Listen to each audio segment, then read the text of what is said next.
I'm Mike Meidel. I'm the Economic Development Director here in Pinellas County, and we welcome you to this Economic Symposium. This is a follow-up to an event we had 2.5 years ago here in the same room that gave us an overview of Pinellas's economy and what it will take to keep us growing and thriving into the future.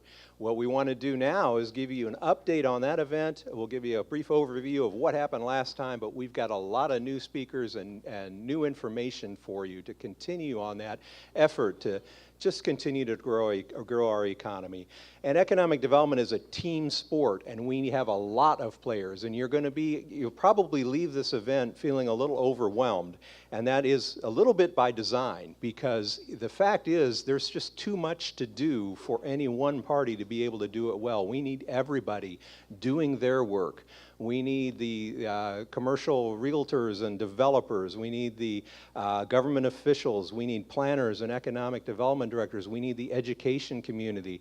It all comes together, and each group has their own role to play. And what we're trying to do here is to give you a feel for what the other players on the team are doing and bringing it all together for you so you can see that broader picture. With that, I've got a few housekeeping things that are typical at the beginning of a conference. First of all, we're big into social media. So we're asking you to use hashtag Pinellas 2017, and that'll give everybody access to comments and just an ongoing commentary on the event. So remember that, Pinellas 2017. The restrooms are out and to the right. Keep your badge for day 2. We're not issuing new badges and we're not issuing new agendas, so we're cost conscious here, so hang on to your paperwork and bring it for day 2. Staff is available around the room, and you'll see a blue ribbon at the bottom of their badge, so if you have any questions about the event, what happens next, or anything at all, watch for the little blue ribbon. That'll get you the information you need. And a survey is on the table, and we ask you to complete this at the end of your part of your stay here at the conference. If you have to leave early, go ahead and fill it out early as much as you can, and leave it at the registration desk or with one of the blue badge people. And we do want to make sure we're going to do this again, so we want to make sure we do it even better next time, and that those comments will help. We plan on allowing time for questions and answers after every group of speakers. So I'm going to try to watch the clock and keep people moving and give you time to ask questions you may have and make comments. We'll provide the access to the presentations within a few weeks on the pced.org website. So you'll have access to all the PowerPoint presentations and the studies that are going to be discussed here today. Also, I ask that you turn your phones to vibrate so that we're not interrupting any of these speakers. And there is Wi-Fi in the room, again, as long as you're doing it on vibrate and not interrupting anybody. There's no password needed. Just open your browser and hit accept on the when the browser opens. With that, I am going to begin the event by inviting our Pinellas County Commission Chair, Janet Long, up to the podium to welcome you all. Thank you again for being here.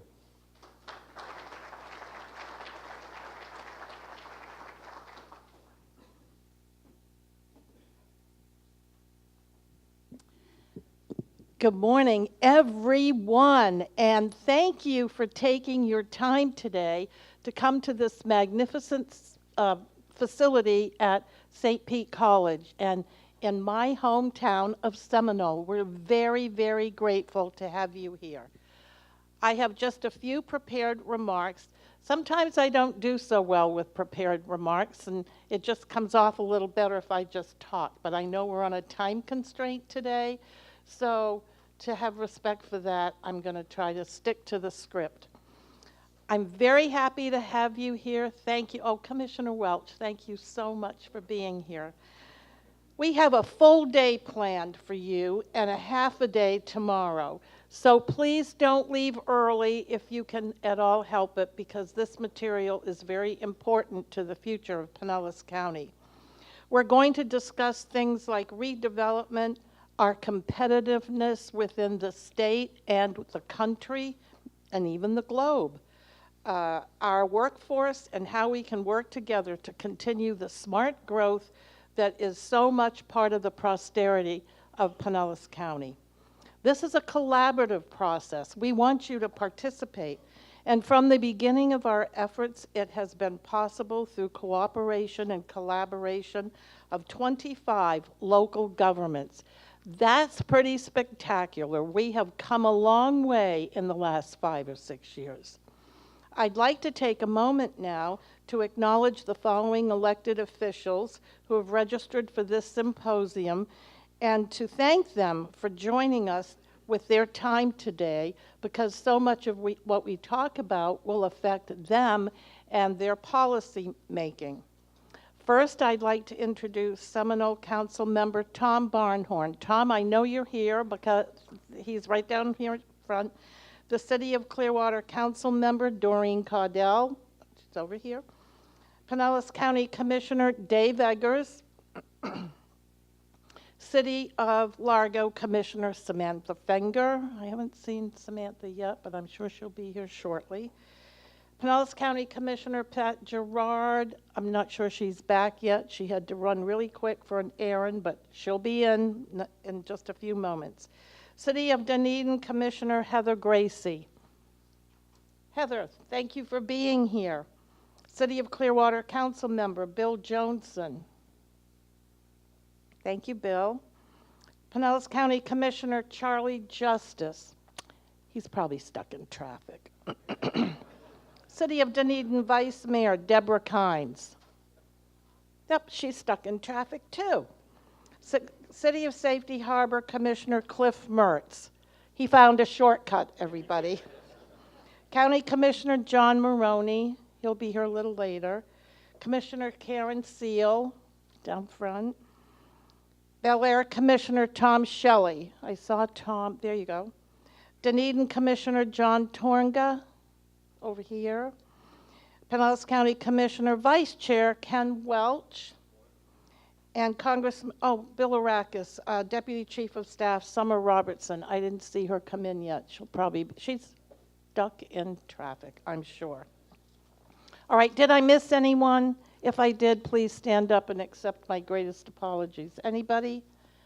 You're also very important. I see many dignitaries from our business community, our chambers of commerce. David Downing from the TDC is here. So we have a great collective group here, and I look forward to a very stimulating day. And so while I have your attention, your full attention, I've one last separate item and a very important one to discuss with you before we get started on the economic side of the fence. The penny for Pinellas.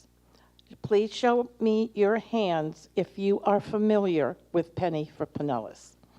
I'm so happy to see that. Just a little recap, everybody. This is really important to our future.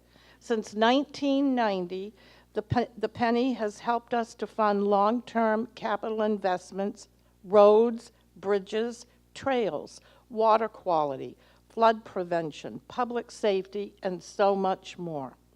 This is not a new tax.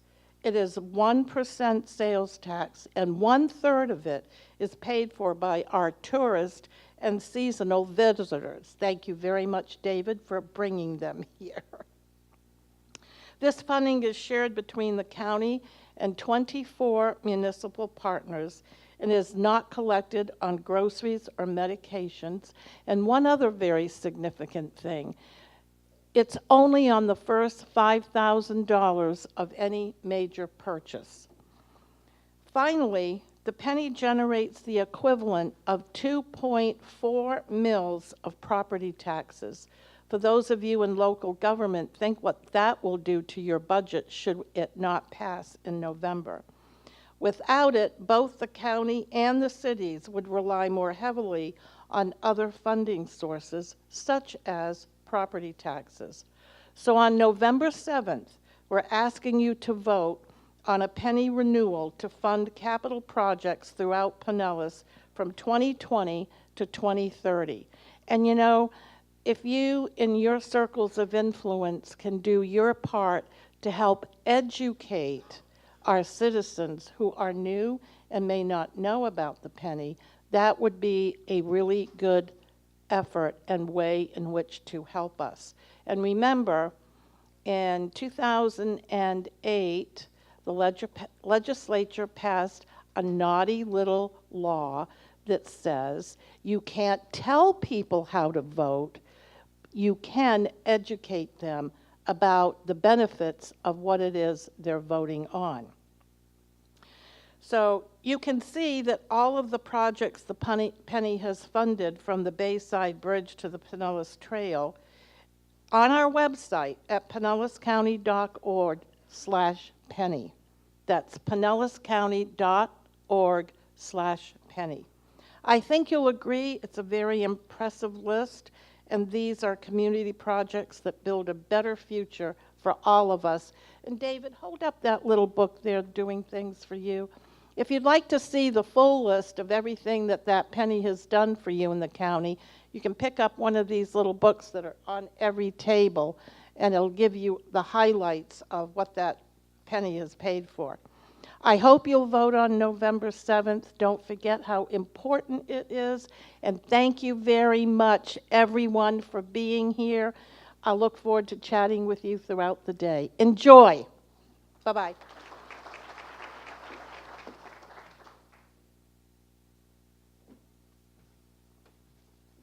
Thank you, Janet.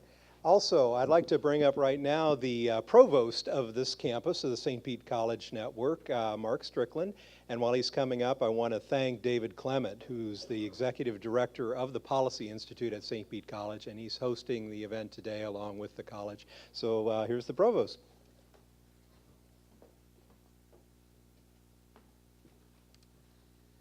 Well, and looking at the agenda, it appears that Commissioner Long took all my time this morning. Just teasing, Janet. So I see some familiar faces in the crowd. Welcome to the Seminole campus here at St. Petersburg College. We're delighted that you all will spend the next 2 days here conducting your business. Now, I have really one quick mention before I get to my spiel, which will be 60 seconds, I promise. Cindy, I don't know how to pronounce her last name, Margiotta, is that how you pronounce it? I want to sing her praises because she has communicated with me and my staff throughout the entire process, and I'm sure there's many other folks that played a part in today's event, so just want to recognize her for the work that she did. Now on to my message for the morning, which is really a really quick message. It's about our presidential search. You all may be aware that Dr. Law is leaving the institution after serving us for the last 7 years. And so we're in the midst of a search. And we've got 5 candidates that are slated to visit us in May. We have an open or a public open forum for each one of the 5 candidates. And I just wanted you all to know the dates. And if you're interested, all of you are welcome to attend. So our first candidate will be on May 4th. His name is Ed Bonahue. The second candidate is Stan Vidito. He will be here on May 9th. The third candidate is Tanja Williams. She will be here May 16th. The fourth candidate will be James Henningsen. He will be here May 22nd. And the final candidate will be Frank Biafora, who will be here May 26th. Each one of these meetings will be at 8 a.m. in the UP building from 8 a.m. to 8:45 a.m. Again, you all are welcome to join us for this very important endeavor. So again, welcome to the Seminole campus, and I hope you all have a great day. Thank you.